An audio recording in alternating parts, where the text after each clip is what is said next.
Bloodborne Pathogens training for janitorial cleaning technicians. Every business that employs or has contact with people carries some risk of being exposed to the hazards of bloodborne pathogens. OSHA has established a guideline to protect workers who, as a result of doing their job, could come in contact with blood or other potentially infectious material. Exposure incidents.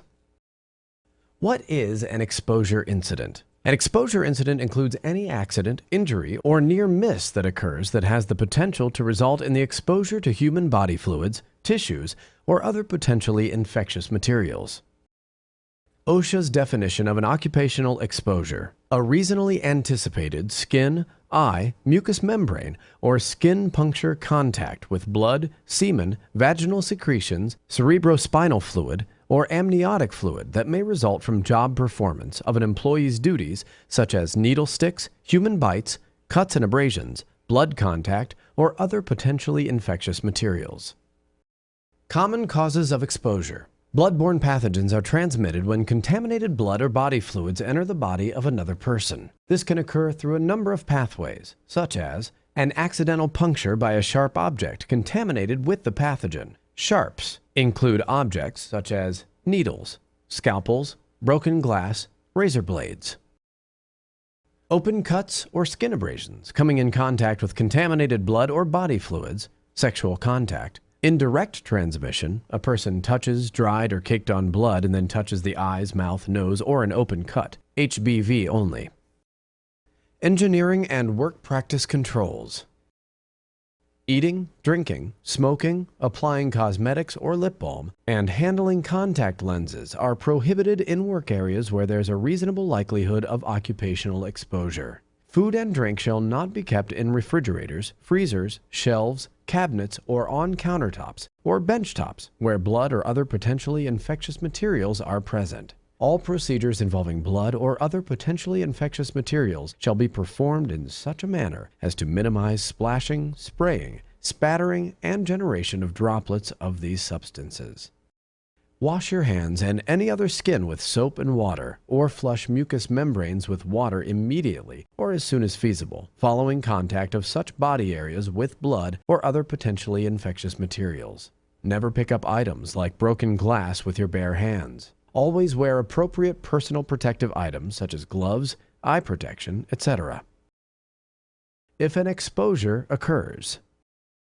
If an exposure occurs involving a needle stick or other potential exposure to a bloodborne pathogen, number 1, stop what you were doing. 2, cleanse the wound and surrounding area with soap and water for a needle stick, or flush eyes, nose, or mouth with plentiful amounts of tap water for a splash to the face. 3, immediately report it to your supervisor. 4, seek immediate medical attention. Your supervisor will need the following information: date and time of exposure, job duty or procedure being performed at the time of the incident, detailed description of the incident including specific information such as which safety devices were being used, the amount and type of fluid, method of exposure, and extent and duration of contact, decontamination procedures used. It is vital that you report the exposure in order to receive medical attention and evaluation. This evaluation will be performed by a licensed physician or another appropriately trained and licensed healthcare professional. Needle stick injuries. What are needle stick injuries? Needle stick injuries are wounds caused by needles that accidentally puncture the skin. Needle stick injuries are a hazard for people who work with hypodermic syringes and other needle equipment. These injuries can occur at any time when people use, disassemble, or dispose of needles. When not disposed of properly, needles can become concealed in linen or garbage and injure other workers who encounter them unexpectedly. If you suffer an accidental contaminated needle stick injury, you should immediately wash the wound thoroughly with soap and water and then report it to your supervisor. Do not hesitate.